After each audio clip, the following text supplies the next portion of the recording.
Have you ever wondered why your Peter Pan or Eton collar doesn't sit so well around your neckline? It's because you have been doing it the wrong way.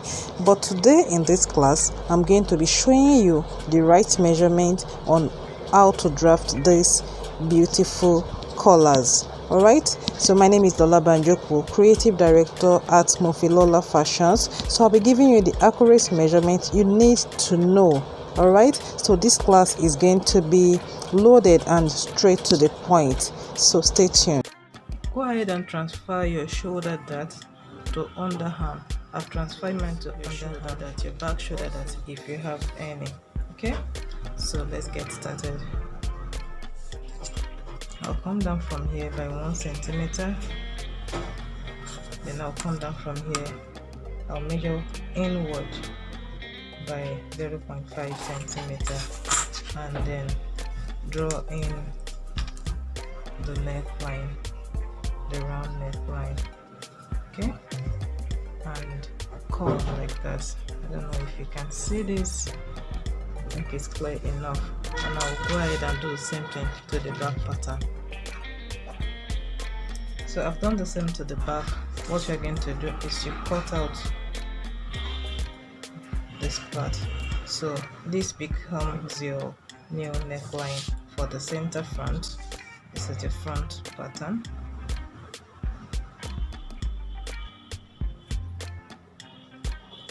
and this is the back pattern.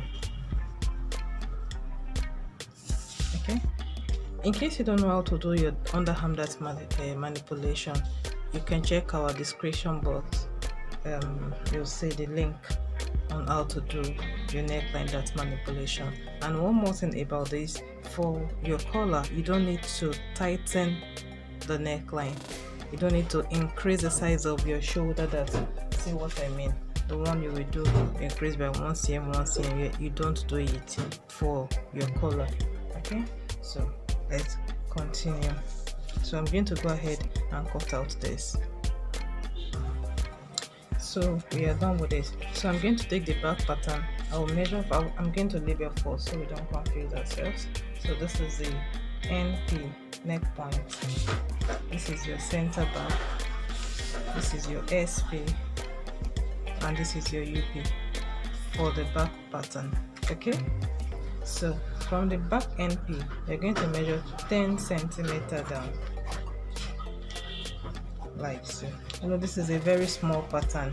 Okay, so whatever I use here, make sure you use the 10 centimeter I mentioned, so it will look awkward if I measure 10 centimeter here. So I'm going to be using this 8 centimeter.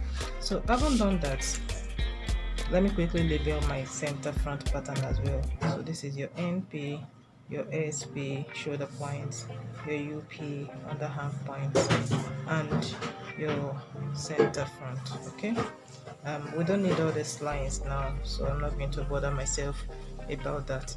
So now next thing you want to do is to go ahead and overlap your front pattern in this way.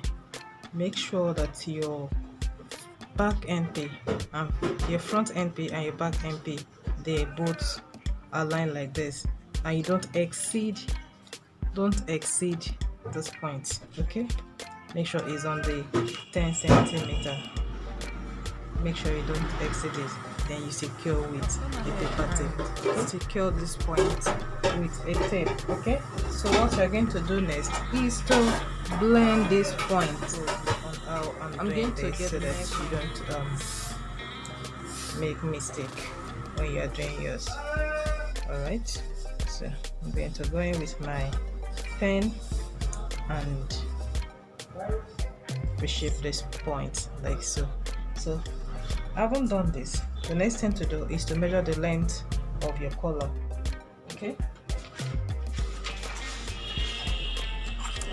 so the length of the collar is 6 to 7 centimeter standard. So for this, I'm going to be using 5 centimeter. So I'll be measuring round the new neckline like so.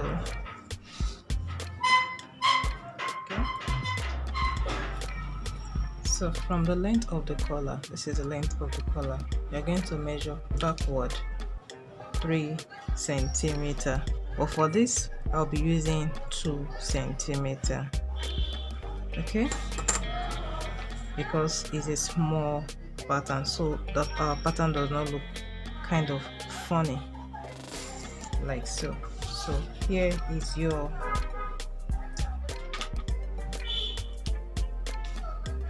Eton collar. Okay, I hope this is clear enough. Then for your Peter Pan collar, what you do is to go in with your French curve like this. You don't need any measurement for this. Just keep turning your curve until your the base of your neckline touches the line. You see that smooth curve here? So that is what you are going to see blend. So this is your Peter Pan collar, okay? So here you go. This is Peter Pan collar with an extra paper, okay? Place underneath like so.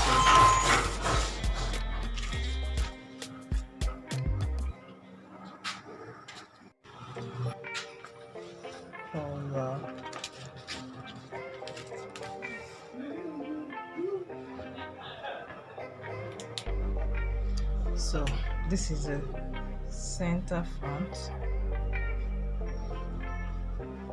okay, this is your center back, okay. So as it is now, it will go around your neckline. So this is your Eton collar.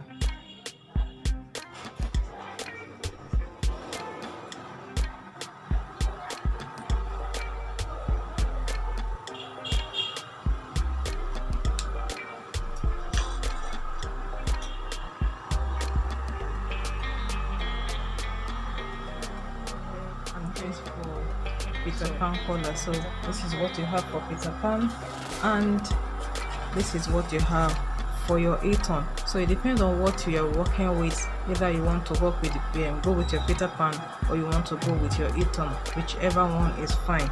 Then note that whatever bodice you use to achieve your pattern is what you will do. So let me take this pattern now and see that the pattern has not been disrupted.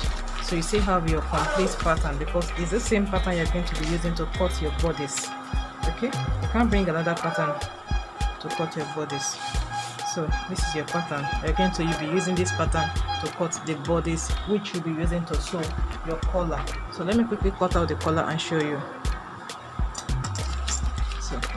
So I have my pattern cut out now, both Peter Pan and my Eton collar. So go ahead and label your sewing allowance. You're going to be labeling it 1/2 inch sewing allowance round.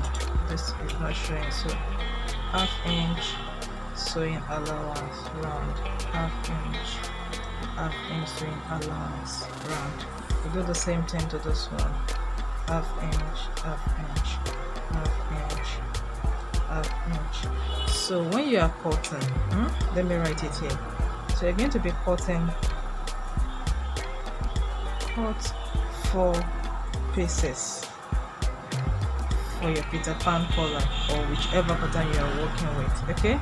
So 2 is going to be for one part of your collar, and the other 2 will be for the other part of your collar, okay? So I hope this tutorial is very helpful to you, okay? So let me quickly show you what it will look like on your pattern. So your pattern should go round. There is no reason why your pattern should not go around your neckline. So for example, for your Peter Pan, this is what it looks like, okay? Can you see it goes all the way? Let me show you. I said this is your pattern, the one we cut out. Look at it. Yeah. Then by the time you place your pattern, it should go all the way to the back, okay? So there is no way your pattern should stop halfway. It has to go all the way to the back, except if your pattern is not correct. And you see this point, don't cut it out. You see, because it must remain. That is what you're going to use to cut your body, so you must not cut it out. All right, that's it guys for this class. I hope the tutorial is helpful. So give this tutorial a thumbs up if you enjoy it, and I'll see you in my next tutorial. So bye for now.